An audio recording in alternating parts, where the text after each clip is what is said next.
የብርሃን ሞባይል ባንኪንግ እንዴት ተሻሽሏል ይበልጥ ዘመኗል። በብርሃን ፍጥነት ያሻውትን የሚፈጽሙት ጊዜውን የሚመጥን የሞባይል ባንኪንግ አገልግሎት ከብርሃን ባንክ። እስኪ መተግበሪያውን አፕዴት ያድርጉና አዲሱን አቀራረብ ይመልከቱ። የሚፈልጉትን በሙሉ በፍጥነት በቀላሉ ወዲያውኑ ገንዘብ ወደ አካውንት እንዲሁም ወደ ዋሌት መላክ፣ ክፍያዎችን መፈጸም፣ የአየር ሰዓት መሙላት፣ ስቴትመንት ማውጣት፣ ቀሪ ሂሳብ መጠየቅና ሌላም ሁሉንም በቀላሉ። አዲሱ የብርሃን ባንክ የሞባይል ባንኪንግ መተግበሪያ አሁኑኑ አፕዴት ያድርጉ።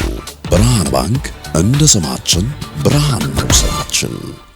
ተመልሰናል አድማጮቻችን። የፈረንሳይን ጉዳይ እንመልከት። የፈረንሳይ እግር ኳስ ኤግዚቢሽን የታየበትን ጨዋታ ማድረግ ችሏል። ይህንን ጉዳይ እናንሳው። ያው እንደሚያሸንፉ ተጠብቆ ነበር አይደለ? ያው በምን ያህል ጎል ልዩነት ያሸንፋሉና ጨዋታውን እንዴት ባለ መንገድ ይከቡንታል የሚለው ነው። ፈረንሳይ እንግዲህ የዚህኛው ውድድር የዓለም ዋንጫ አሸናፊ ልትሆን እንደምትችል ግምት ተሰጥቶ ነበርና ይህንን በደንብ እያሳየች ያለች ትመስላለች። በብዙ ጎል ልዩነት ነው ጨዋታዎቻቸውን ሲያሸንፉ የነበሩት ከምድብ ጀምሮና እናንሳይን ጉዳይ ልክ ነው። በጣም አስደናቂ ነበር አይደለም? የፈረንሳይ ብሔራዊ ቡድን በእርግጥ ምሳ እንዳነሳሽው ፈረንሳይ ስዊድንን ብቻ ሳይሆን ውድድሩን በጠቅላላው ሊያሸንፉ ይችላሉ የሚል ከፍተኛ ግምት ከተሰጣቸው መካከል አንደኛው ነው። በፊፋ ራንኪንግ የዓለም ቁጥር 1 ቡድን ነው። በማጥቃት ያሉት አማራጮች ከአመታት በፊት ከ56 ዓመት በፊት የዓለም ዋንጫን ካሸነፈው የብራዚል ታላቅ የማጥቃት ቡድን ጋር በግለሰቦቹ ጥራት ምክንያት 5-6 የተዋጣላቸው 10 ቁጥሮች የነበሩትን ያንን የ1970ውን የብራዚልን ቡድን ይመስላል እስኪባል ድረስ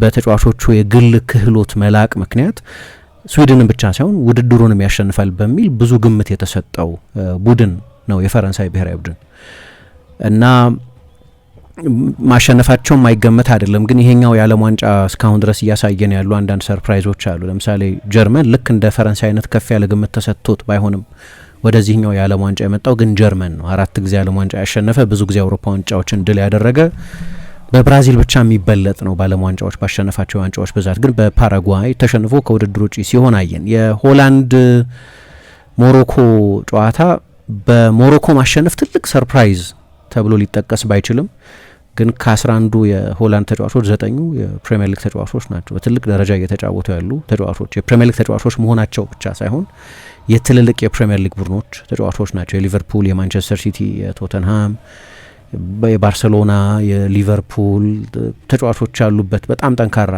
ስብስብ ነው እና እኔ በሞሮኮ ማሸነፍ ሳይሆን ሞሮኮ ያው በመለያ ምትን ያሸነፈችው ግን በጨዋታው ላይ ሆላንድ ላይ የወሰደችው ብልጫ በጣም አስገራሚ ነበር። ምን ልፈልጌ ነው? ይሄኛው የዓለም ዋንጫ ብዙ አንፕሪዲክታቢሊቲ አለው። ጃፓን ፈረንሳይ ብራዚልን ብዙ ፈትናት በመጨረሻ ደቂቃ ጎል ነው ያሸነፈቻት።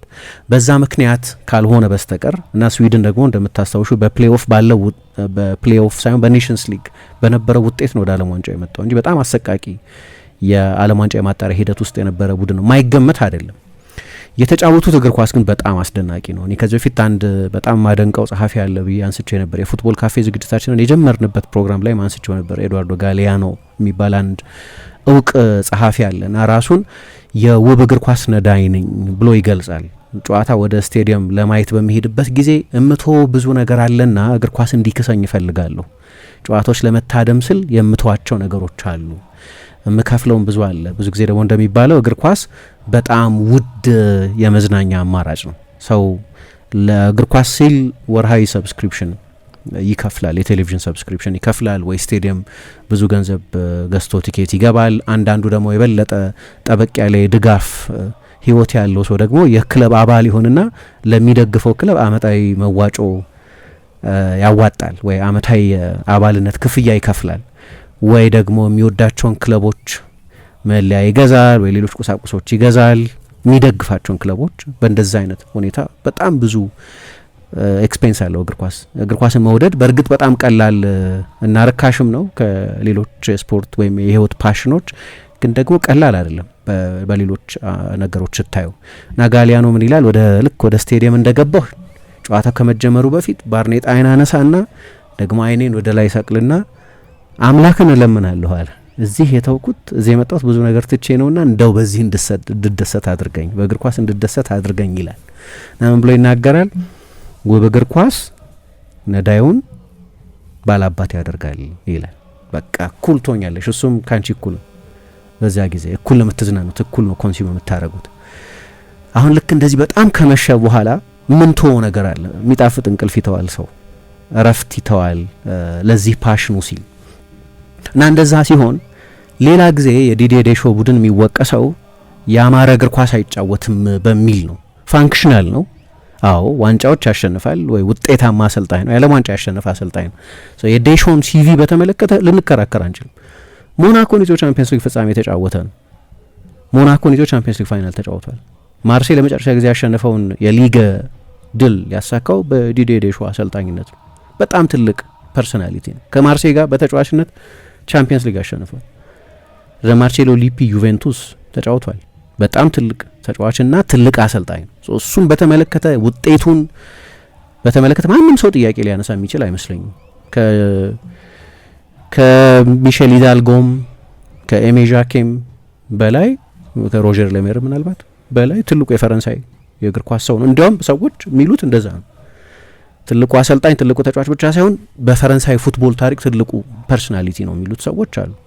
ውጤታማነቱን በተመለከተ ማንም ሰው ጥያቄ ሊያነሳ አይችልም። የሚነሳ አንድ ጥያቄ ካለ ግን ፈረንሳይ የተሰጦ ችግር ኖሮባት አያውቅምና ባላት የተሰጦ አቅም ልክ የሚያዝናና እግር ኳስ ግን አትጫወትም።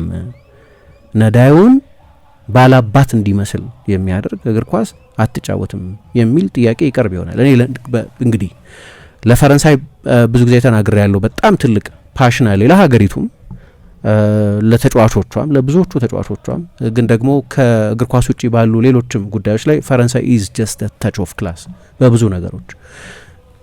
ሌሎች ጥቁር ታሪኮች መኖራቸው እንደተጠበቀ ሆኖ ማለት ነው እና ግን ፈረንሳይን እንደወድ ያደረገኝ ፉትቦል ነው። ከሆነ ጊዜ በኋላ ግን ዋንጫም እያሸነፈ ጭምር ለዚህ ቡድን ያለኝ ፓሽን እየቀነሰ መጣ። ምክንያቱም የሆነ ነጥብ ላይ ስትደርሺ የሆነ እድሜ ላይ ስትደርሺ ድጋፉ ጭፍን መሆን ያቆማል። በቃ ለዛ ፈረንሳይ አይደለሁም፣ ስለዚህ ያልተገደበ ሎያሊቲ ሊኖረኝ አይችልም። ትራንዛክሽናል መሆን ይጀምራል ማለት በቃ በሁኔታዎች ላይ የተመሰረተ ድጋፍ ይሆናል። ያ ቡድን እኔ ትክክል ነው ብዬ በማምንበት የእግር ኳስ ቫሊዩ ማይጫወት ከሆነ ይቅናው፣ ዋንጫ ሲወስድ ደስ ይለኛል፣ ሌላ ቡድን ልደግፍ አልችልም። ግን ለማየት አልጓጓም። ያንን ቡድን ለማየት የምጓጓባቸው ተጫዋቾች ነበሩ ድሮ። የኤሜ ዣኬ ቡድን የመጨረሻው አዝናኝ ቡድን ነበር እያልኩ አይደለም። ጣሊያንን በመለያ ምት ነው አሸንፈው ያለፈው። ፓራጓይን ተጨማሪ 30 ደቂቃ ተጨምሮ 27ኛው ደቂቃ ላይ ሎሮን ብሎ ባስቆጠረው የማዕዘን ምት ጎል ነው ያሸነፈው። ክሮኤሽያን በተከላካዮች 2 ጎል በሊሊያን ቱራም ጎሎች ነው ያሸነፈው። ኤግዚቢሽን የሆነ እግር ኳስ የሚጫወት ቡድን ስለነበር አይደለም። ግን ቢያንስ ዚነዲን ዚዳን ነበረው፣ ዩሪ ዦርካይፍ ነበረው፣ አርቲስቶች ክሪስቶፈር ዱጋሪ ነበሩ፣ ሌሎችም አርቲስቶች ነበሩት። ያ ቡድን 2000 ላይ በጣም አሪፍ ቡድን ነበር። ለእኔ የፈረንሳይ ቤስት የቶርናመንት ቡድን የዩሮ 2000 ቡድን ነበር። እንግዲህ በደንብ በሚገባ የእግር ኳስ የጥናት ማስተዋል ያየሁት ቡድን አይደለም። በኋላ ብዙ ሪቪዎች ነበሩኝ ያንን ቡድን ብዙ ኦልሞስት ሁሉንም ጨዋታዎች በድጋሚ አይቻቸዋለሁ። የዩሮ 2000 ጨዋታዎችን የዚዳን ቤስቱ ቶርናመንት የዚዳን ቤስት ሲባል የ98ቱን የዓለም ዋንጫ ነው የምናስታውሰው፣ ግን አልነበረም ፋይናሉ ላይ 2 ጎል ስላስቆጠረ እንጂ የዚዳን ቤስት ውድድር የዩሮ 2000 ውድድር ነው እና ሁልጊዜ የነበረ ቅመም ነው መቼስ ዚነዲን ዚዳን።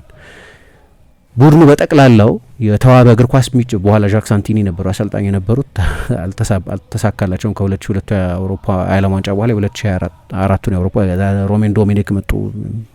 የእሳቸውም እንደዚሁ ጥሩ ቲም አልነበርም። ሎሮን ብሎም ሌሎቹም አሰልጣኞች። የዴሾን ቡድን ሁልጊዜ እንደዛ ነው፣ ውጤታማ ነው በብዙዎቹ ውድድሮች። ፍጻሜዎች 2 የዓለም ዋንጫ ፍጻሜዎች ተጫውቷል። በ2 የዓለም ዋንጫ ውድድሮች የአውሮፓ ዋንጫ ፍጻሜ ተጫውቶ ያውቃል። በፐርፎርማንስ ያንን ጨዋታ ማሸነፍ ነበረባቸው። በነበራቸው ብልጫም ባገኟቸው እድሎችም በሀገራቸው የተደረገ ውድድርም ስለነበር እና የውድድሩ ቤስትም ቡድን ስለነበር በአዘ ኮሌክቲቭ ማለት ነው እንደ ቡድን ግን ብዙ ጊዜ የሚያዝናና ቡድን አልነበረውም። ይሄኛው የዓለም ዋንጫ ላይ የት ያደርሳቸዋል የሚለውን አላቅም፣ ግን ከሱ አንጻር ሌላ በፊት ይገነባቸው ከነበሩ አንጻር ፍጹም የተለየ ሌላ አይነት ቡድን ነው የገነባው እና ዓለምና በዓለም ዋንጫ ያሉ ቡድኖች በሙሉ የሚፈሩት ቡድን ነው። አሁን ከፈረንሳይ የተሻለ ቡድን የለም በዚህኛው የዓለም ዋንጫ እና በሆነ ርቀት ምርጡ ቡድን ነው እንደ ቡድን እስካሁን ድረስ። በእርግጥ በምድብ ያደረጓቸውን አንዳንዶቹን ጨዋታዎች በጥንቃቄ ማየት ያስፈልጋል። እነማንን የገጠሙት የሚለውን የኖርዌይ ቢ ቡድን ነው ሁለተኛውም ጨዋታ አስቸጋሪ ጨዋታ አልነበረም። ስለዚህ እነዚህን ከግምት ማስገባት ያስፈልጋል። ግን ትላንትና የኖካውት ጨዋታ ላይ ነው እንደዚህ አይነት በጣም አስደንጋጭ የሆነ ለተጋጣሚ ቡድኖች አስፈሪ የሆነ የማጥቃት ፉትቦል ያየ ነው። በተለይ ግለሰቦቹን ያሁን ድሮም የግለሰብ ችግር አልነበረበትም፣ የተናጠል ችሎታ አልነበረበትም። በሁሉም ዲፓርትመንት ሁልጊዜም የተዋጣለት ነው። የፈረንሳይ የእግር ኳስ የተሰጥኦ ማፍለቂያ መፈብረኪያ ፋብሪካ ምርት አቁሞ አያውቅም። ሁልጊዜ ነው ተሰጥኦ የሚያፈልቀው የሚያመርተው በየጊዜው። ግን አሰልጣኙ አሁን ምንድነው አንዳንድ አሰልጣኞችን ወይ ሃንድ ብሬክን ይጫወታሉ ይባላል። የእጅ ፍሬን ይዘው የሚጫወቱ አሰልጣኞች አሉ፣ በጥንቃቄ እግር ኳስ የሚጫወቱ አሉ። አሁን ለምሳሌ 2018 የዓለም ሻምፒዮን ሆኗል። ስለዚህ በዛ መንገድ መጫወቱ ልትወቅሸው አትችልም። ግን 48% ፖሴሽን ነበር አቬሬጁ። ፖሴሽን ሁሉም ነገር ነው ማለት አይደለም፣ ግን የበለጠ በጥንቃቄ ለመጫወት የሚሞክር ያንን ባለተሰጥኦ ቡድን እንደ ልብ ፈቶ አይለቀቀ ወይም የእጅ ፍሬን ለቆ የማያሽከረክር ሰው እንደማለት እንደዛ ልበለው። ዊዝ ሃንድ ብሬክ ሆኖ የሚጫወት አሰልጣኝ ነው። አሁን እኮ መለቀቃቸው ለነገሩ ይህንን ፕራግማቲዝም ልንለው እንችላለን። አሁን በእግር ኳስ ውስጥ በብዛት ግን በተዛባ ሁኔታ ጥቅም ላይ የሚውል አንድ ቃል አለ፣ ፕራግማቲዝም የሚባል። አንድ አሰልጣኝ ፕራግማቲክ ነው ሲባል የመከላከል አሰልጣኝ ነው የሚል ትርጓሜ ነው የሚሰጠው። አይደለም። ፕራግማቲክ ማለት ያሉትን የተጫዋቾች ሁኔታ የውድድሩን ባህሪ ከግምት በማስገባት እንደ ሁኔታው እንዳለው ተጨባጭ ሁኔታ ቡድኑን የሚገነባ አሰልጣኝ ማለት ነው። ያ ማለት የሚያጠቃም ሊሆን ይችላል፣ ያለው ማቴሪያል ለማጥቃት የሚሆን ከሆነ ያ ያለው ስብስብ የበለጠ በጥንቃቄ ለመጫወት የሚያስችል ስብስብ ከሆነ የበለጠ በጥንቃቄ ለመጫወት የሚያስችል ታክቲካዊ ንድፍ በመንደፉ ምክንያት ያለውን ተጨባጭ ሁኔታ ከግምት ያስገባ እቅድ አስቀመጠ፣ ነደፈ እንላለን። ሁለቱም ፕራግማቲዝም ናቸው። ስለዚህ አሁንም ፕራግማቲክ ሆኖ ቀጥሎ ሊሆን ይችላል። ምክንያቱም የዚህ የፈረንሳይ ብሔራዊ ቡድን ዋናው ጥንካሬ ከፊት ያለው ለምርጫ የሚያዳግት ከባርኮላ ከዱዌ የትኛውን ልምረጥ የሚያስብል አይነት በጣም አስደናቂ አማራጭ ያለው በመሆኑ ምክንያት ያንን ፈቶ ለቁታል። ስለዚህ ምናልባት በድጋሚ ፕራግማቲዝሙን እያሳየ ሊሆን ይችላል እና ትላንት እንደዛ ነበር። ፈረንሳይ በጣም አስደናቂ እግር ኳስ ነው የተጫወቱት። የዛሬ 2 ዓመት ትዝ ይለኛል ምሳ ስፔን እና ፈረንሳይ ከመጫወታቸው በፊት አንድ ዘገባ የግማሽ ፍጻሜ ጨዋታ ከመጫወታቸው በፊት አንድ ፕሮግራም ነበር።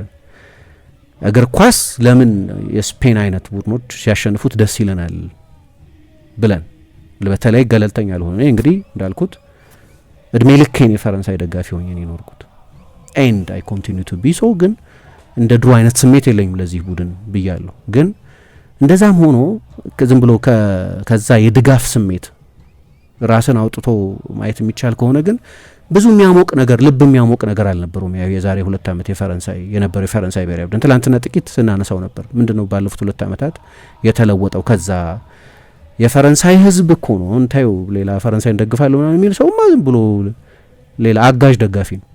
ዋናዎቹ ደጋፊዎች ፈረንሳዮቹ ናቸው። ሌላው ተባባሪ ነው። የሀገሬው ዜጋ ነው ዋናው ደጋፊ፣ ዋናው ግድ የሚለው በስኬቱም የመጨረሻው የሚደሰተው በውድቀቱም የመጨረሻው የሚያዝነው ሰው 75% የሚሆነው ሰው ዴሾ መሰናበት አለበት የሚል አቋም ነበር። ሴሚ ፋይናል ደርሷል እኮ መጥፎ አይደለም፣ ኢምባረስመንት አልነበረም። መጨረሻ ላይ ዋንጫውን በወሰደው ቡድን ነው እኮ 2-1 የተሸነፈው። በአውሮፓ በወቅቱ ምርጥ በነበረው ቡድን የሚያሸማቀቅ አሰልጣኙ ይባረር የሚያስብል ውጤት አልነበረም። ውጤት ከሆነ መዳኘው የተጫወቱት እግር ኳስ ግን በኃላፊነት ለማክረም የሚሆን አልነበረም እና ዴሾ ኃይለኛ ፕሬሸር ነበረበት።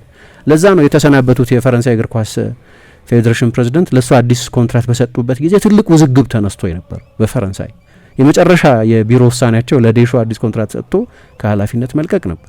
ፈረንሳውያን 75% ፈረንሳውያን ነው ይልቀቅልን ይሉ የነበሩት። አሁን ተመሳሳይ ፖል ቢሰራ ሌላ አይነት ምላሽ እንደሚኖር እርግጠኛ ነኝ። ምክንያቱም ይሄ የፈረንሳይ ብሔራዊ ቡድን ትሪት እያደረጋቸው ስለሆነ ውብ እግር ኳስ እየተጫወተ ስለሆነ። ግን ደግሞ ተጫዋቾች አሉት። ኪሊያን ምባፔ የዓለም ዋንጫ በሚመጣበት ጊዜ ብለናል ከዚህ በፊትም የተወለደበትን አመት እንደው እጣ ፈንታ የዓለም ዋንጫ ነው ብሎ እንደሚያምንበት አንድ ምልክት አድርጎ ይቆጥረዋል። በ98 ስለተወለደ የፈረንሳይ ብሔራዊ ቡድንን ወይ የፈረንሳይ የሀገሪቱን ብሔራዊ መዝሙር ያጠናው ተማሪ ቤት ሆኖ ወይ ወላጆቹ ስላስጠኑት ሳይሆን የፈረንሳይ ብሔራዊ ቡድንን ብዙ ዶክሜንታሪዎች በማየትና ጨዋታዎችን በማየት ነው ላማርሲየን የሀገሪቱን ብሔራዊ መዝሙር ያጠናው። ሁልጊዜ ራሱን ከዓለም ዋንጫ ጋር ቆራኝቶ የሚያይ ተጫዋች ነው እንል ነበር። አሁን በቃ በዓለም ዋንጫ ታሪክ ከምንጊዜም ታላላቅ ተጫዋቾች መካከል አንዱን አሁን ድረስ በሰራው ስራ እስካሁን ድረስ በእነዚህ 3 የዓለም ዋንጫዎች 2018 2022 ደግሞ 2026 ላይ ያንን እያደረገ ነው። ሌጀንደሪ ስታተስ ላይ ደርሷል። የዓለም ዋንጫን በተመለከተ በ18 ጨዋታ 18ኛ ጎሉን ያስቆጠረው ከሊዮኔል ሜሲ በአንድ ጎል ብቻ ነው የሚያንሰው። ሊዮኔል ሜሲ በዚህኛው ውድድር ሚሮስላቭ ክሎሰን የዓለም ዋንጫ የምንጊዜም ከፍተኛ ጎል አስቆጣሪነት ሬከርድ አሻሽሏል። እንደሚታወቀው 19 ጎሎች አሉት። ግን እምባፔ ባነሱ የዓለም ዋንጫዎች ሜሲ 6 የዓለም ዋንጫ ነው የተጫወተው፣ እምባፔ 3 የዓለም ዋንጫ ነው የተጫወተው። ሜሲ 29 ጨዋታ ነው የተጫወተው፣ እምባፔ 18 ጨዋታ ነው የተጫወተው። ስለዚህ በጣም ባነሰ የዓለም ዋንጫ ውድድርና ባነሱ የጨዋታዎች ቁጥር ከሜሲ በአንድ ብቻ የሚያንስ ጎል አስቆጥሯል። ትላንትና ካስቆጠራቸው 2 ጎሎች በኋላ የመጀመሪያው ጎል በጣም አስደናቂ ጎል ነው። 17ኛና 18ኛ ጎሉን ያስቆጠረው ባለፉት 5 የዓለም ዋንጫ ጨዋታዎች ብቻ። እዚህኛው የዓለም ዋንጫ ላይ 4 ጨዋታዎች ተጫውቷል። 4ቱንም ጨዋታዎች ጀምሯል። በ4ቱም ጨዋታዎች የመጀመሪያዎቹ ጎሎች ላይ በ3ቱ የመጀመሪያውን ጎል ያስቆጠረው እሱ ነው። በአንደኛው ባለፈው ከኖርዌይ ጋር በነበረው ጨዋታ አሲስት ሰጥቷል። ስለዚህ በ4ቱም ጨዋታዎች የመጀመሪያዎቹ የጌም ብሬከርስ የሚባሉትን ጎሎች ወይ በማስቆጠር በአንደኛው ጨዋታ ደግሞ ለአስቆጣሪው በመስጠት በቀጥታ ጎሎች ላይ ተሳትፏል። የመጀመሪያ ጎሎቹ ዋጋ በእግር ኳስ ውድ ነው በጣም። ግን ባለፉት 5 የዓለም ዋንጫ ጨዋታዎች ብቻ 11 ጎሎች ላይ ተሳትፏል። እንግዳ የሆነ ቁጥር ነው። 9 ጎሎች አስቆጥሯል። 2 የመጨረሻ ኳሶች አቀብሏል። የዓለም ዋንጫ ለእግር ኳስ ተጫዋቾች የመጨረሻው ትልቁ ስቴጅ ነው። ተወዳዳሪ የለውም የዓለም ዋንጫን የሚያክል። በዚህ በጣም ትልቅ በሆነው ስቴጅ ነው ይህንን እያደረገ ያለው። ለዛ ነው ትላንትና ወሰን አልባ ተጫዋች ነው ሚል በድጋሚ ትልቅ አድናቆት የተሰጠው። ተቀይሮ በወጣበት ጊዜ 85ኛው ደቂቃ ላይ በተመሳሳይ ጊዜ ነው በጨዋታው ላይ ፍጹም ልዩ የነበሩትን 2 ተጫዋቾች ራሱን ኪሊያን ምባፔን እና አሁን አርቲስት አለው የፈረንሳይ ብሔራዊ ቡድን ከዚዳን በኋላ ሌላ አርቲስት አግኝቷል፣ ማይክል ኦሊሴ። ኤግዚቢሽን ማየት ነበር ለእኔ እንዲያውም ከ2006ቱ የዚዳን የብራዚል ጨዋታ ፐርፎርማንስ በኋላ እንደ አርቲስት ማለት ነው እያንዳንዱ የሚነካው ነገርን በማስዋብ ማይክል ኦሊሴ በእኔ አስተያየት ባለፉት 20 ዓመታት የፈረንሳይ ቤስቱ ኢንዲቪጁዋል ፐርፎርማንስ ነበር። ትላንትና ከማይክል ኦሊሴ ያየሁት ፐርፎርማንስ ለብራድሊ ባርኮላም ለኪሊያን ምባፔም ያቀበላቸው አሲስቶች አንዳንድ ጊዜ አሲስት ማለት በጣም የሚያሳስት ይሆናል። የሚያሳስት የሚሆንበት ጊዜ አለ። ምክንያቱም አንቺ 70 ሜትር ከጎሉ ርቀሽ አንድ ተጫዋች ተከላካይ ኳስ ሊያቀብልሽ ይችላል። ከዛ 4-5ቱን ተጫዋች አልፈሽ 70 ሜትር ኳስ ገፍተሽ ምናምን ጎሉን አስቆጠረሽዋል። መጨረሻ ላይ ሲታይ ያንቺ አሲስት ተብሎ ይቆጠራል። ኖ ይሄ እንደዛ አይደለም። ይሄ ኦን ደ ፕሌት ፊት ለፊት በቃ የማይስቱት አይነት ኳስ ነው ለብራድሊ ባርኮላና ለኪሊያን ምባፔ የሰጣቸው። ልዩ ነበር። ግን ምባፔ አሁን በቃ እኔ ደግሞ በአንድ በኩል ለፈረንሳይ እንዲቀናት እንደሚመኝ ሰው በሪያል ማድሪድ ባሳለፋቸው 2 አስቸጋሪ ሲዝኖች ምክንያት ለሰዎች ማረጋገጥ የሚፈልገው ነገር እንዳለ ሰው ሆኖ ነው ወደዚህ ውድድር የመጣው። ተጠራጣሪዎች ነበሩት እንደሚታወቀው ብዙ ተጠራጣሪዎች 86 ጎሎች ቢያስቆጥርም ግን ለማድሪድ በጀ ወይስ ጎዳ የሚል ክርክር ይቀርባል። በሪያል ማድሪድ ደጋፊዎች ተጮሁበት ነበር በዚህ ውድድር ዘመን መጨረሻ አካባቢ እንደሚታወቀው በዛው በሳንቲያጎ ቤርናቤው ማለት ነው። ስለዚህ ፕሩቭ የማድረግ ፍላ ከረሃብ ጋር ነው የመጣው። እያንዳንዱን ጨዋታ አፕሮች የሚያደርግበት ጥማት የቡድኑም ጠቅላላ ድምር የውጤት ፍላጎት በጣም ከፍተኛ ነው። እምባፔ ግን የዘነማን ሚሽን በቃ የሆነ ነገር ለማረጋገጥ ወደዚህ ውድድር እንደመጣ ተጫዋች ያስታውቃል። ብረት መልሶበታል። በማርጂን ኦፍ ሳይድ ተብሏል። 2 ጎሎች አስቆጥሯል። በፈረንሳይ አብዛኞቹ ማጥቃቶች ላይ ይሳተፍ ነበር። በሱና በኦሊሴ መካከል ግን በባርኮላና በዴምቤሌ በአራቱም የማጥቃት ተጫዋቾች መካከል የነበረው ጥምረት በጣም አስደናቂ ነበር። ግን አንድ ልዩ ግለሰብ መጥቀስ ስለሚያስፈልግ እሱን መጥቀስ አለብን። በጣም አስደናቂ ነበር እና በፈረንሳይ በዚህኛው የዓለም ዋንጫዎች ላይ በሁሉም ኦፕኒንግ ጎልስ ያለፈውን የዓለም ዋንጫም ታስታውሻለች 8 ጎል ነበር ያስቆጠረው። ከ2002 የዓለም ዋንጫ በኋላ አንድ ተጫዋች ከ6 በላይ ጎል አስቆጥሮ አያውቅም። በሌሎቹ የዓለም ዋንጫዎች 2006፣ 2010፣ 2014፣ 2018 የዓለም ዋንጫዎች ላይ ማንም ተጫዋች ከ6 በላይ ጎል አስቆጥሮ አያውቅም። 8 ጎል ነበር ያስቆጠረው ከሮናልዶ ናዛሪዮ በኋላ። ኮመን የከፍተኛ ጎል አስቆጣሪ የአንድ የውድድር ቁጥር 6 ነበር። እሱ 8 አድርሶታል። ከዛ በላይ ያስቆጠሩ ተጫዋቾች አሉ። በእርግጥ ግን ደግሞ አሁን በ3 የዓለም ዋንጫዎች 18 ጎሎች ላይ ደርሷል። ተቀይሮ ሲወጣ የነበረው አቀባበል እንዲያውም ዲዲዬ ዴሾ ሄዶ እጅ መንሳት የምንለው አለ አይደለም፣ ሄዶ እጅ ሲነሳው አየን ተቀይሮ ሲወጣ። ለነገሩ ጎሉን እንዳስቆጠረም የመጀመሪያውን እኔ አስታውሳለሁ። ፖቼቲኖ የፔዥ አሰልጣኝ በነበረበት ጊዜ ሪያል ማድሪድ ላይ ያስቆጠረው አንድ አይነት ጎል አይደለም ወይ ደግሞ 2023-24 የውድድር ዘመን ላይ ሪያል ሶሲዳድ ላይ ያስቆጠረው የቻምፒየንስ ሊግ ጎል ነበር። እምባፔ የአንድ ትሪክ ሜርቻንት አይደለም፣ በጣም የተሟላ ተጫዋች ነው። በጣም የተሟላ ተጫዋች ነው። ዝም ብሎ ጎል አፋፍ ላይ ሆኖ ጎል ማስቆጠር ችሎታ ነው፣ ትልቅ ችሎታ ነው። ግን በቅርብ ጊዜ ሮናልዶ ሩይስ ናዛሪዮ ደሌማ ምን ሲል ነበር? እኔም ብዙ ጊዜ አነጻጽረዋለሁ። የሮናልዶና የኦንሪ ፊውዥን የሁለቱ ቅይጥ የሚመስል አይነት ተጫዋች ነው። ምክንያቱም ፍጥነት አለው፣ ትሪክ አለው። ጥሩ ሙድ ላይ ከሆነ ለሰዎች ሊያረጋግጥ የሚፈልገው ነገር ካለ፣ የድል ረሃብ ካለበት ልትቆጣጠሪው ማትሲው የተፈጥሮ ክስተት ነው እና ሮናልዶ የኔን የወጣትነት ጊዜ ያስታውሰኛል የሚል አስተያየት ሰጥቶ ነበር። ሮናልዶ ናዛሪዮ ራሱ እንግዲህ ሮናልዶ በጉዳት በብዙ ባይቸገር ኖሮ የላይፍ ስታይሉ ትክክል ቢሆን ኖሮ የምን ጊዜም ያለ ምርጡ ተጫዋች ሊሆን ይችል ነበር። ያ አይነት ፖቴንሻል ያለው ተጫዋች ነው የሚባል አይነት ልዩ ተጫዋች ነው። ሮናልዶን የሚያስታውሱ ነገሮች ሲያደርጋ ያዋለሁ አንዳንድ ጊዜ ሜዳ ውስጥ እና ያ ጎል ከማይክል ኦሊሴ የመጣ የማዕዘን ምት ኳስ ነው፣ ግን ዮኬሬስን ያለፈበት ፕራንክ ያደረገበት ከዛ ጎሉን ያስቆጠረበት በጣም ኩዊክ ፊት ነው የሚሉት እነሱ። በፈጣን ሁኔታ ነው ባላጋራውን ተጫዋች ያለፈው። ከዛ የጨረሰበት መንገድ በጣም አስደናቂ ነበር እና የመጀመሪያው ጎል የተቆጠረው በዚህ መንገድ ነው። ግን እንደ ቡድን በጣም የተዋጣለት ቡድን ነበር። ጎሉ ከተቆጠረ በኋላ ወደ ዲዲዬ ዴሾ ሄዶ ነው ደስታውን የገለጸው። እንደምታውቂው ከዚህ ውድድሩ ከተጀመረ በኋላ የመጨረሻው ጨዋታ ላይ በአሰልጣኝነት በስፍራው አልነበረም። በእናቱ ህልፈት ምክንያት ወደ ፈረንሳይ መመለስ ነበረበት።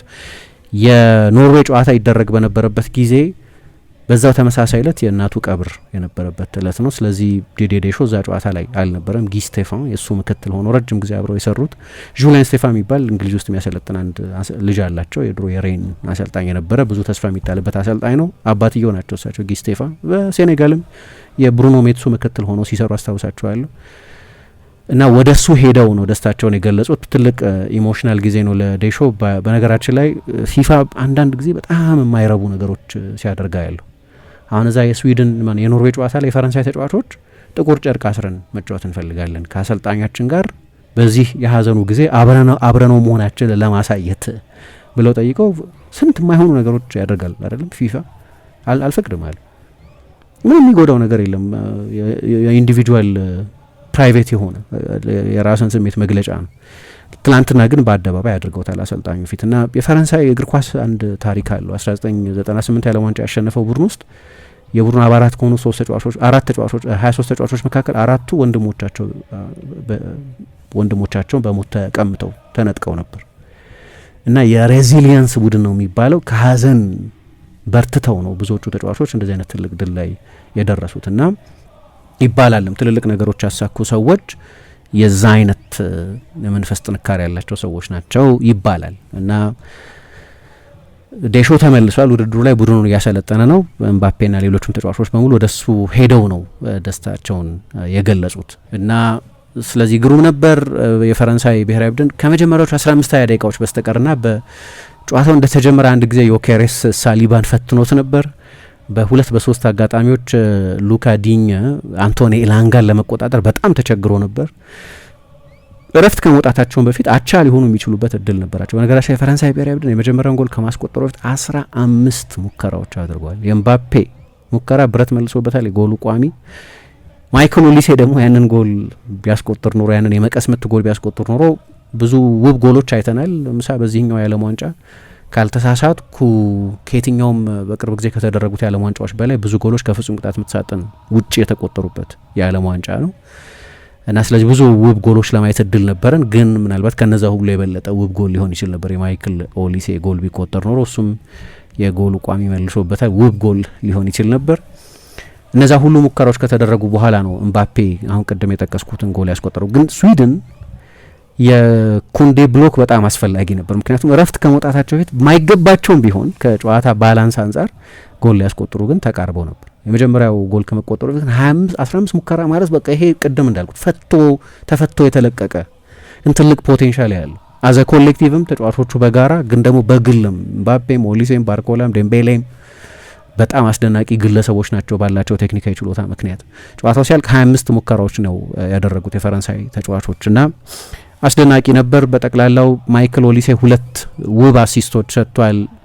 ኦስማን ዴምቤሌ የመጀመሪያው ጎል ሲቆጠር የመጨረሻውን ኳስ ያቀበለው እሱ ነው እና በእግር ኳስ ትሪት የተደረግን ይመስለኛል። ሁለቱ አማካዮች በዚህኛው የፈረንሳይ ብሔራዊ ቡድን የፎርሜሽን ምርጫ ምክንያት ከሞላ ጎደል 4-2-4 የሚመስል ነው። ስለዚህ ሁለት አማካዮችን የሚጠቀመው ዴሾ እስካሁን ድረስ ከ2014 የዓለም ዋንጫ ጀምሮ ነው እንግዲህ ፈረንሳይን በትልልቅ ውድድሮች ማሰልጠን የጀመረው 2014 2013 ይሄኛው አራተኛው የዓለም ዋንጫው መሆኑ ነው። የአውሮፓ ዋንጫዎች አሰልጥኗል። 3 ወይ 4 የአውሮፓ ዋንጫዎች አሰልጥኗል። ሁልጊዜ በሶስት አማካዮች የሚጫወት አሁን በዚህኛው ውድድር በሁለት አማካዮች ለመጫወት ወስኖ ነው የመጣው እና ኦሬሊዮን ሹዋሜኒና አድሪያን ራቢዮ ሁለቱ የማካካስ ስራ የመስራት ያለባቸው ኃላፊነት ያለባቸው ተጫዋቾች ናቸው። የዚህ ቡድን ትኩረት በዋነኝነት የማጥቃት ትኩረት በመሆኑ ምክንያት ካውንተር ፕሬስ የማድረግ ለተከላካዮቹ ሽፋን የመስጠት አሁን በአንዳንድ አጋጣሚዎች አይተሽ እንደሆነ ሉካ ዲኘ ኦቨርላፕ በሚያደርግበት ጊዜ ኦግዚለሪ ፉልባክ ይሆናል። ጊዜያዊ የመስመር ተከላካይ የሆነው አድሪያን ራቢዮ ወደ ግራ የበለጠም ነገሩ ወደ በሶስት አማካዮች ስትራክቸር ወደ ግራ የሚያደለው አማካይ ሲሆን የበለጠ የሚዋጣለት ግን ትላንትና ሰራተኝነቱን ትጋቱን ያየንበት ነው። የሆነ ጊዜ እኮ ከዓለም ዋንጫ ውጪ ባደረገው ጊዜ በዴሾ ስር ለፈረንሳይ ልጫወትም ብሎ አኩርፎ አንድ ውድድር ላይ ሳይጠራው ሲቀር ለፈረንሳይ የሚጫወት አይመስለኝም ነበር ዴሾ እስከነበረ ድረስ። በኋላ የሆነ መግባባት ሪኮንሲሊዬሽን አገኙና ፈረንሳይ ተመልሶ የተጫወተ ነው ብቻ ሳይሆን በጣም ወሳኝ ተጫዋች ነው። ለነገሩ ለእኔ በተጠናቀቀው የውድድር ዘመን የኤሲ ሚላን ምርጡ ተጫዋች የነበረው እሱ ነው። ሚላን የዋንጫ ተፎካካሪ መልክ የነበረው ጊዜ ነበር እስከ መጀመሪያዎቹ 7 ወራት ድረስ 2 ወራት ኮላፕስ እስኪያደርግ ድረስ የዛ ቡድን ምርጡ ተጫዋች የነበረው እሱ ነው። በጣም ጥሩ ሲዝን ያሳለፈው ግን ጥርጣሬ ነበር። ስራም ያበዛ ነው። እንደዚህ የማጥቃት ምርጫ በምትመርጭበት ጊዜ በአንዳንድ ጨዋታዎችም አይተናል እንዴት ቡድኑ ሊጋለጥ እንደሚችል የኖርዌይ ጨዋታ ላይ ጭምር ማለት ነው። የኖርዌይ ቢ ቡድን ቢሆንም ግን በትራንዚሽን ብዙ አደጋዎች ይፈጥሩባቸው ነበር። ድሎች ነበሯቸው፣ የፍጹም ቅጣት ምት ስተዋል፣ ሌሎች አጋጣሚዎችም ነበሯቸው። በእርግጥ እዛ ጨዋታ ላይ አሰልጣኙ በሁሉም ጨዋታዎች አማካዮች ሲለዋውጥ እናይ ነበር። ግን ራቢዮና ሹዋሜኒ በጣም ጥሩ የነበሩ ይመስለኛል። ተከላካዮቹም ሁለቱን የስዊድን አደገኛ ተጫዋቾች የሊቨርፑሉን አሌክሳንደር ኢሳቅና የአርሰናሉን ቪክቶር ዮኬሬስም በሚገባ መቆጣጠር ችለዋል በመጀመሪያ 15 ደቂቃ ከነበረው አደጋ በስተቀርና በእያንዳንዱ የጨዋታ የመለኪያ መጠን የፈረንሳይ ብሔራዊ ቡድን በርቀት የተሻለ ነበር። እንዲያውም የጎል ልዩነቱ 7 ወይ 8 ምናምን ያልሆነበት ምክንያት ሊሆን ይችል ስለነበር ማለት 7 ወይ 8 ያልሆነበት ምክንያት ያኮብ ቪንደል ዚተርስትሮም የሚባለው የስዊድን ግብ ጠባቂ በጣም አስደናቂ ነበር። ትላንትና 10 ሙከራ ነው በአንድ ጨዋታ ያዳነው። 10 ሴቭ ነበረው። በጣም ከፍተኛ ነው የነበረው እና ስለዚህ ፍጹም አስደናቂ ነበር። 8-0 አለማለቁም የሚገርም ነው። ከፊት የነበረው ባንድ የማጥቃት ባንድ አስደናቂ ነው። ኦሊሴ 2 አሲስቶች ሰጥቷል። ባርኮላ ጎል አስቆጥሯል። ዴምቤሌ አሲስት ሰጥቷል። በነገራችን ላይ የኦሊሴን ጉዳይ ካነሳው በዓለም ዋንጫ ታሪክ በአንድ የዓለም ዋንጫ ብዙ አሲስት በመስጠት አሁን ድረስ ባለ ሪከርዱ ፔሌ ነው። 1970 የዓለም ዋንጫ ላይ 6 አሲስቶች ሰጥቶ ነበር። አሁን ማይክል ኦሊሴ 5 አሲስቶች አሉት።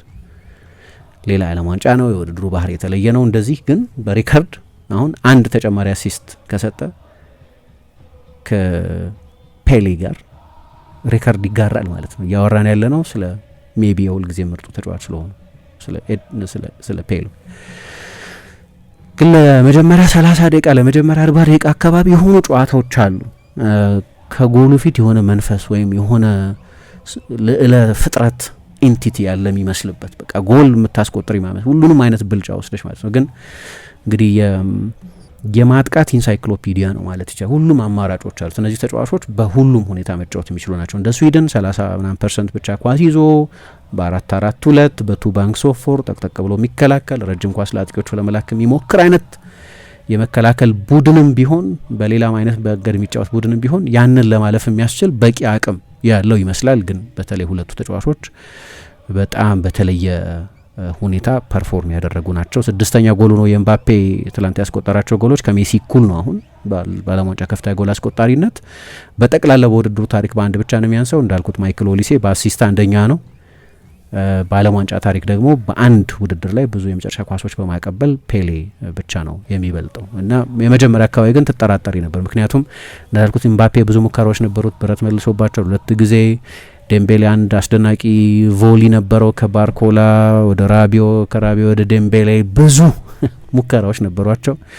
ጎል ለማስቆጠር ጊዜ ያስፈልጓቸው ነበር፣ ግን መጨረሻ ላይ የማሸነፊያ ጎሎች ያስቆጠሩ። በስዊድን በኩል እንግዲህ ግራን ፖተር ናቸው አሰልጣኙ፣ የፕሪሚየር ሊግ ውስጥ የምናውቃቸው። ግን ከዚህ በስዊድን ሊጎች ኦስትረሱንድ የሚባል ክለብ በማሰልጠን ነበር በትልቅ ደረጃ ማሰልጠን የጀመሩት። ግን ረጅም ጊዜ የሰሩ ናቸው። 4-4-2 የተጫወቱት። እኔ በሁሉም አጋጣሚ ረጅም ኳስ ለመጫወት ሞከራቸው በጣም አስገራሚ ነበር። ምክንያቱም ለፈረንሳይ ወዲያው ለካውንተር ፕሬሲንግ የተጋለጠ ቡድን እንዲኖራቸው አድርጎ ነበር። 4-4-2 ነው። በአማካዮቻቸውና ተከላካዮቻቸው በጣም በቅርብ ርቀት በመስመሮች መሀል ያለውን ክፍተት ለማጥበብ በመሞከር ፈረንሳይ ቢትዊን ደ ላይንስ እንዳትጫወት ለመከልከል በመሞከር ነበር እና 1-1 ቢሆኑ ኖሮ በጣም ትልቅ ኢንጀስቲስ ነበር ሊሆን ይችል የነበረው። ምክንያቱም ፈረንሳይ በጣም ጥሩ የማጥቃት ኦርጋናይዜሽን ነበረው። በግራ በኩል በግራ መስመር ተከላካዩ በዲኘ ወደ ግራ ድልቶ በሚጫወተው አማካይ በራቢዮ እና በግራ ክንፍ ተጫዋቹ በባርኮላ መካከል የነበረው ሮቴሽን፣ በቀኝ በኩልም በቀኝ መስመር ተከላካዩ በኩንዴ፣ በቀኝ ክንፍ ተጫዋቹ ዴምቤሌ እና ወደ ቀኝ አድልቶ ለሚነሳው ግን የቡድኑ ፕሌይሜከር በሆኑ በኦሊሴ መካከል የነበረው ሮቴሽን ያንን የስዊድንን በጣም በትኩረትና ተቀራርቦ እንዲከላከል በታቀደ የተከላካይ መስመር ላይ ወይም የመከላከል መዋቅር ላይ እንደ ልብ የጎል እድል ይፈጥሩ የነበረበት ነው። ረጃጅም ኳስ ለመላክ ይሞክሩ ነበር። አብዛኞቹን ዱዌሎች ያሸንፉ የነበሩት የፈረንሳይ ተከላካዮች ናቸው። ኡፓሜካኖና ሳሊባ እና ኢሳቅና ዮኬሬስ ከመጀመሪያዎቹ 15-20 ደቂቃዎች በኋላ ብዙ አደገኛ አልነበሩ። በእርግጥ ዮኬሬስ እንደተጀመረ የክለብ ጓደኛው ነው ሳሊባን በአንድ አጋጣሚ ያስቸግሮት ነበር። ኢሳቅ 1-2 ሙከራዎች፣ አንደኛው በተለይ በፍሊክ ከአንቶኒ ላንጋ የመጣን ኳስ በቄንጥ ለማስቆጠር ሞክሮ ነበር። ቢያገኘው የሚቆጠር ጎል ነበር። በጣም አደገኛ ሙከራ ነበር። በተለይ በግራ በኩል ፈረንሳይ እንግዲህ ችግር አለበት እንደምታውቂው። አሁን ዲኛ ነው የተሰለፈ ያለው እዛ ቦታ ላይ ቲዮ ኤርናንዴዝ አላቸው። ወንድሙ ሉካ ኤርናንዴዝም በዛ ቦታ ላይ መጫወት ይችላል። አስተማማኝ ፉልባክ ያለው አልመሰለኝም። አንድ እንግዲህ ትልቁ ዊክሊ የሚባለው እሱ ነው። የፈረንሳይ ጨዋታ ለምን ደስ ይለኛል? የፕሪሚየር ሊግ ቡድን ይመስላል። በጣም ቨርቲካል ነው፣ ፈጣን ነው፣ ቶሎ ቶሎ ነው ወደፊት የሚሄዱት። ሲፈልጉ ያሰክኑታል፣ ሲፈልጉ ኳስ ሰርኩሌት ያደርጋሉ። ግን በጣም ቀጥተኛ ነው፣ ቨርቲካል ፈጣኖች ናቸው ሁሉም ከፊት ያሉት የማጥቃት ተጫዋቾች። አሁን ኦሊሴ ፈጣን አይመስልም አንዳንድ ጊዜ ስታዩ፣ ሁሉንም ነገር ቀላል የሚያስመስል ተጫዋች ነው። ግን ዱዌም፣ ኤምባፔ፣ ባርኮላ ሁሉም በጣም ፈጣን ተጫዋቾች እና ኦሊሴም ፈጣን ተጫዋቾች ናቸው። በተለይ ደግሞ ልክ እንደሱ አይነት የፕሌይሜኪንግ ችሎታ ያለው ተጫዋች ከፊቱ ፈጣን ተጫዋቾች አሉት ማለት የተጋጣሚ ቡድን የግድ ስትረች ያደርጋሉ። ስለዚህ ከጀርባ እነዛን የመጨረሻ ኳሶች ያቀብል ከጀርባ መሮጥ የሚችሉ ጥሩ ተጫዋቾች፣ ፈጣን ተጫዋቾች በመኖራቸው ምክንያት ነው ይህንን ያደርግ የነበረው። ስለዚህ ለሱም ጥሩ ይመስለኛል። እንዲህ አይነት ተጫዋች ይፈልግ ነበር የፈረንሳይ ብሔራዊ ቡድን። እንደ ኦሊሴ አይነት ሁሌ ፍጥነት ስለነበረው ቡድኑ ግን እነዛን ፈጣን ሩጫዎች የሚያገኝ ፓሰር ያስፈልግ ነበር በጠባብ ቦታዎች እና ምንድነው እንግሊዞቹ ሲልኪ የሚሉት አለ። በቃ ልዩ ተጫዋች ነው። ዚዳንን ነው ልል አልችልም፣ ግን ለፈረንሳይ ብሔራዊ ቡድን የዚዳን አይነትን ተጫዋች ስንናፍቅ ለኖርን ሰው፣ ምክንያቱም የሆነ ጊዜ የሆነ ተጫዋች በመጣ ቁጥር አዲሱ ዚዳን ይባል ነበር። አንድ ካረም የሚባል ተጫዋች ነበር ዚዳንን ይሆናል ተብሎ ይጠበቅ የነበረ። ዮሃን ጎርኩፍ ብቅ ባለ ጊዜ አዲሱ ዚዳን ተብሎ ነበር። ሳሚር ናስሪ ብቅ ባለ ጊዜ አዲሱ ዚዳን ተብሎ ነበር። ዮሃን ሚኩ ብቅ ባለ ጊዜ አዲሱ ዚዳን ተብሎ ነበር። ነቢል ፌኪር በኋላ ለአልጄሪያ ለመጫወት ነው ተጫውቷል ለፈረንሳይ። ነቢል ፌኪርን ብቅ ባለ ጊዜ አዲሱ ዚዳን ተብሎ ነበር። በተለይ የአልጄሪያ ደም ያላቸው ፈረንሳይን ብቅ በሚሉበት ጊዜ አዲሱ ዚዳን ብሎ መጥራት የተለመደ ነበር። ዚዳንን የመተካት ናፍቆት ይመስለኛል እንደዛ የሚያስብለው። ልክ አንድ ለየት ያለ ተጫዋች በብራዚል ብቅ በሚልበት ጊዜ ከፔሌ ጋር እንደሚነጻጸር ወይ ከአርጀንቲና ጋር ረጅም ጊዜ አንድሬስ ዲ አሌሳንድሮ ይምጣ ወይ ፓብሎ አይማር ብቅ ይበል ወይ የሆነ ተጫዋች ይምጣ ከማራዶና ጋር ይነጻጸር እንደነበር ይሄ የዚህ ዘመን ዚዳን ነው ልል እችላለሁ። ዚዳንን ነው አልም። ያው አንዳንድ ጊዜ እኔ ራሴ አንድ ነገር ሰለባ ነኝ። ሃይፐርቦሊክ የሆነ አጋን ነው የመግለጽ ነገር በጣም ኤክሳይትድ ሆናል አንዳንድ ጊዜ። ኦሊሴ ግን እንደዛ ነው፣ ሲዝኑን በሙሉ እንደዛ ነው ሲያደርግ ያየ ነው። እና ለዚህ ደግሞ አይ ቲንክ ለቲየሪ ኦንሪ ክሬዲት መስጠት የሚያስፈልግ ይመስለኛል። ምክንያቱም እሱን 10 ቁጥር አድርጎ የተጠቀመው በክሪስታል ፓላስ ሁል ጊዜ ሲጫወት የምናውቀው በቀኝ ክንፍ ተጫዋችነቱ ነው። በቻምፒየንሺፕ በነበረበትም ጊዜ ብዙ ጊዜ የክንፍ ተጫዋች ነበር የነበረው እና እዛ የዓለም ዋንጫ ላይ የኦሊምፒክ የዛሬ 2 ዓመት በተደረገ የፓሪስ ኦሊምፒክ ላይ ከዦን ፊሊፕ ማቴታ ጀርባ አድርጎ ተጠቀመበትና ትላንት እንደጠቀስኩት 7 ጎሎች ላይ በቀጥታ ተሳተፈ። በአንድ ውድድር በጣም ከፍተኛ ቁጥር ነው። ትናንት ጎል አለማስቆጠር ብቻ ነው የሚጎድለው። 42ኛው 45ኛው 61ኛው 65ኛው 71ኛው ደቂቃ ላይ ጎሎች ለማስቆጠር ተቃርቦ ነበር እና እኔ ሾውን ያየሁት በሱ በኩል በጣም አስደናቂ አጨዋወት ነው ያየሁት። ግን በጠቅላላውን ፈረንሳይ እንደ ቡድን ግሩም ነው የነበረው። ኩንዴ ትላንት በቅርብ ጊዜ ካየኋቸው የዴሾንም ምናልባት ከሌሎች አሰልጣኞች አንዳንድ ሀሳቦች ለመውሰድ ያለውንም ፍቃደኝነት የሚያሳይ የሚመስል ነገር አይቻልም። ለምሳሌ ኩንዴ ብዙ ጊዜ ወደ መሀል ይገባ ነበር። ትላንትና አይተሽው እንደሆነ ወደ ሴንትራል ቦታዎች ይገባ ነበር። ስለዚህ ይሄ ደግሞ በሁለት አማካይ ብቻ አይደለም የሚጫወቱት እና በቁጥር እንዳይበለጡ በጨዋታ መሀል ሌላ አማካይ ይሆናል ማለት ነው። የመሀል ተከላካይ ነው መደበኛ ቦታው። እንደምታውቂው ባርሴሎና ነው የቀይ መስመር ተከላካይ አድርጎ ሪፐርፐዝ ያደረገው እንጂ ፈረንሳይ ውስጥ በነበረበትም ጊዜ ወደ ሴቪያም ከሄደ በኋላ የመሀል ተከላካይ ነበር። እሱም ረጅም ጊዜ መሀል ተከላካይ ሆኜ መጫወት አለብኝ የሚል እምነት ነበረው። ግን አሁን የቀይ መስመር ተከላካይ ሆኖ የሚጫወተው ከሌሎቹ ጨዋታዎች በተለየ ሁኔታ ግን ትላንትና ወደ ሴንትራል ቦታዎች ብዙ ሲገባ ይቼ ነበር። ያቺ የመጀመሪያ አጋማሽ ከማብቃቱ በፊት ምን አይነት ቲም ቶክ ሊሆን እንደሚችል አላቅም። ምክንያቱም 1-1 ቢሆኑ ኖሮ የፈረንሳይ ብሔራዊ ቡድንን የመልበሻ ክፍል መንፈስ ሊረብሽ ይችል ነበር። ምክንያቱም ጨዋታው በፍጹም አያብራራውም። 1-1 ቢሆን ኖሮ የመጀመሪያውን ጎል ለማስቆጠርም በጣም ዘግይተው ነበር እና አሁን ይህንን ቡድን ሬዚስት የሚያደርግ ይኖራል ወይ የሚል ጥያቄ ያስነሳል። እና ይገባኛል። ከኢራቅ ጋር ተጫውተዋል። አዎ ያን ያህል ጠንካራ ቡድን አይደለም ኢራቅ። ውድድሩ ላይ በሙሉ እንዳየ ነው ከብዙ ሮቴት ከተደረገ የኖርዌይ ቡድን ጋር ነው የተጫወቱት እንደዚህ። አዎ ግን እነዚህ ተጫዋቾች እምባፔ ለ2 ተከታታይ ሲዝን በላሊጋ እንዲያውም የፈረንሳይ ሊግ ከጨመርሽ ደግሞ ለ8 ተከታታይ ዓመት ቶፕ ስኮረር ሆኖ የጨረሰ ተጫዋች ነው። ማንም ጣልቃ አልገባም ለ8 ዓመት። በፈረንሳይ 6 ተከታታይ ሲዝኖች ደግሞ በስፔን 2 ተከታታይ ሲዝኖች ፒሲሲውን ያሸነፈ ነው። ሁሌ ኢራቅን ወይም የኖርዌይ ቡድን ቢ ቡድንን እያገኘ አይደለም እንደዛ ሲያደርግ የቆየ። ማይክል ኦሊሴ ትላንት እንደጠቀስ ነው የቡንደስሊጋ የዓመቱ ኮከብ ተጫዋችም ነው። በመላው አውሮፓ የሱን ያለ መጨረሻ ኳሶች ያቀበለ ተጫዋች የለም። ዴምቤሌ የ2 ተከታታይ ሲዝን የባሎን ዶር የቻምፒየንስ ሊግ አሸናፊ ነው። የወቅቱ የባሎን ዶር አሸናፊ ነው። ባርኮላ ዱዌ ሼርኪ ነው ቀይሮ ያስወጣው 5 ደቂቃ ያስገባው 5 ደቂቃ ሲቀረው ሼርኪና ማቴታን ነው ያስገባው። ቹራ የሴሪ አሸናፊ የኢንተር አጥቂ ነው። ኦሊሴ ራሱ ማን ነው ማቴታ ራሱ በኮንፈረንስ ሊግ ፍጻሜ ጎል ያስቆጠረ ተጫዋች ነው። ክሪስታል ፓላስ በታሪኩ የመጀመሪያውን የአውሮፓ ውድድር ባሸነፈበት ጊዜ ማለት ነው። ስለዚህ በጣም አስደናቂ ነው። እኔ በጣም በልዩ ሁኔታ በኦሊሴ ተደንቅ ያለሁ። የምናውቀው ተጫዋች ነው፣ አዲስ ነገር አይደለም። ብዙ ፕሮግራሞችም እዚህ ፉትቦል ካፌ ላይ ስለሱ እንደሰራን አድማጮች የሚከታተሉን አድማጮች ያስታውሳሉ። ለእንግሊዝ ለመጫወት ሊመርጥ ይችል ነበር። የተወለደው በእንግሊዝ ነው። እንግሊዘኛም ነው የሚናገረው። ፈረንሳይኛ ደፍሮ ቃለ ምልልስም ብዙ አይሰጥም።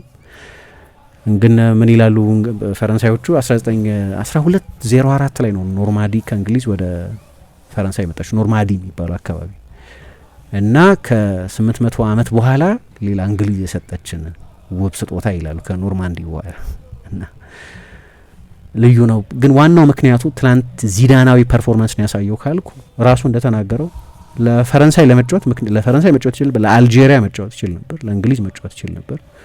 እናቱ ፈረንሳይ አልጄሪያዊት በመሆናቸው ምክንያት ለአልጄሪያ ቢመርጥ ሊጫወት ይችል ነበር። ለፈረንሳይ ለመጫወት ነው የመረጠው እና ዋናው ምክንያት የሚለው እኔ ያደግኩት የዚዳንን ካሴት እያየሁ ነው፣ የዚዳንን ምስሎች እያየሁ ነው፣ ዩቲዩብ ላይ እሱን እያየሁ ነው ያጠናው ነው ያደግኩት እና ለፈረንሳይ ለመጫወት አንደኛው ምክንያት የሚለው የዚነዲን ዚዳን አድናቂ በመሆኑ ምክንያት ነው።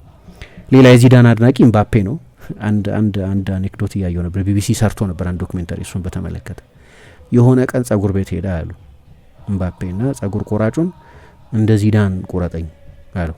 ጸጉር ያስተካክለኝ እንደ ዚዳን አስተካክለኝ ማለት እዚች ጋር ዚዳን መጀመሪያ መላጣ የነበረው እዚች ጋር ነው።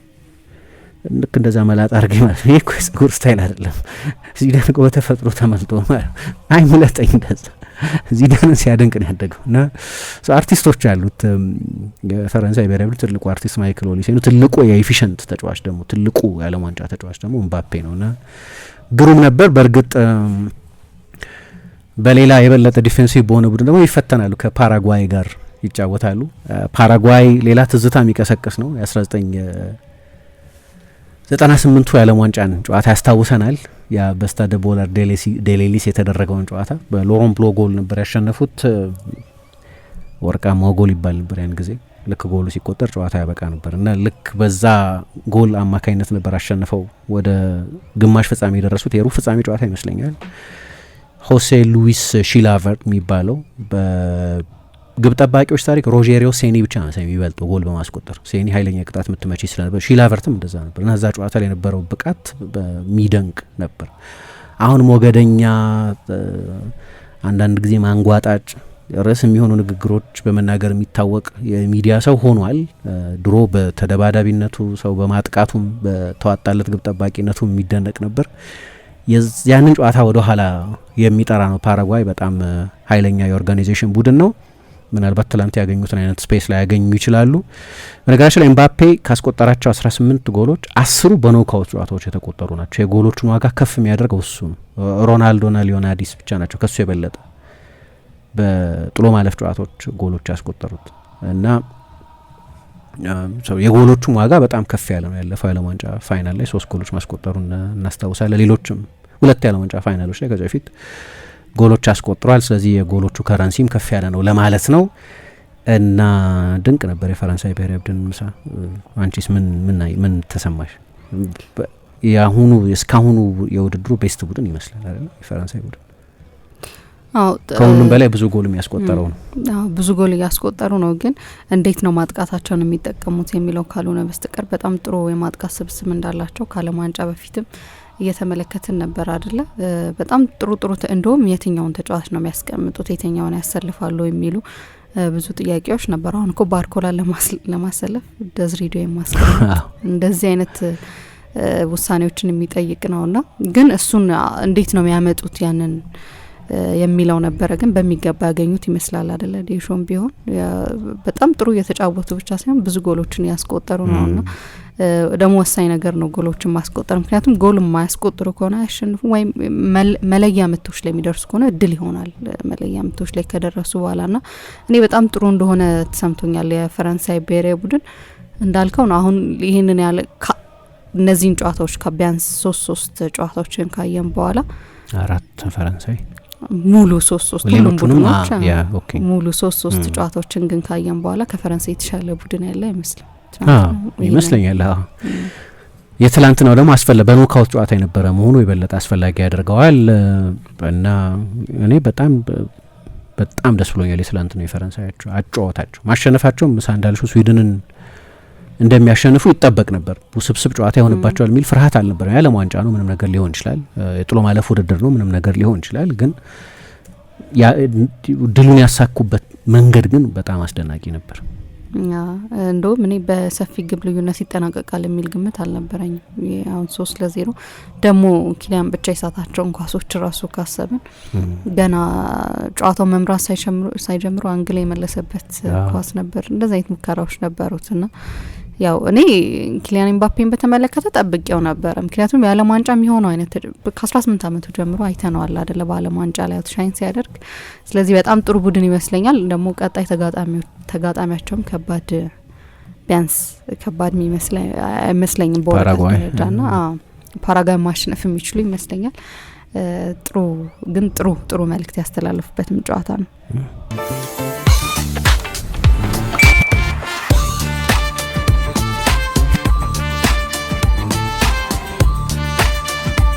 የብርሃን የሞባይል ባንኪንጎ እንዲህ ተሻሽሏል፣ ይበልጥ ዘምኗል። በብርሃን ፍጥነት ያሻውትን የሚፈጽሙት ጊዜውን የሚመጥን የሞባይል ባንኪንግ አገልግሎት ከብርሃን ባንክ። እስኪ መተግበሪያውን አፕዴት ያድርጉና አዲሱን አቀራረብ ይመልከቱ። የሚፈልጉትን በሙሉ በፍጥነት በቀላሉ ወዲያውኑ ገንዘብ ወደ አካውንት እንዲሁም ወደ ዋሌት መላክ፣ ክፍያዎችን መፈጸም፣ የአየር ሰዓት መሙላት፣ ስቴትመንት ማውጣት፣ ቀሪ ሂሳብ መጠየቅና ሌላም ሁሉንም በቀላሉ። አዲሱን የብርሃን ባንክ የሞባይል ባንኪንግ መተግበሪያ አሁኑኑ አፕዴት ያድርጉ። ብርሃን ባንክ እንደ ስማችን ብርሃን ነው ስራችን።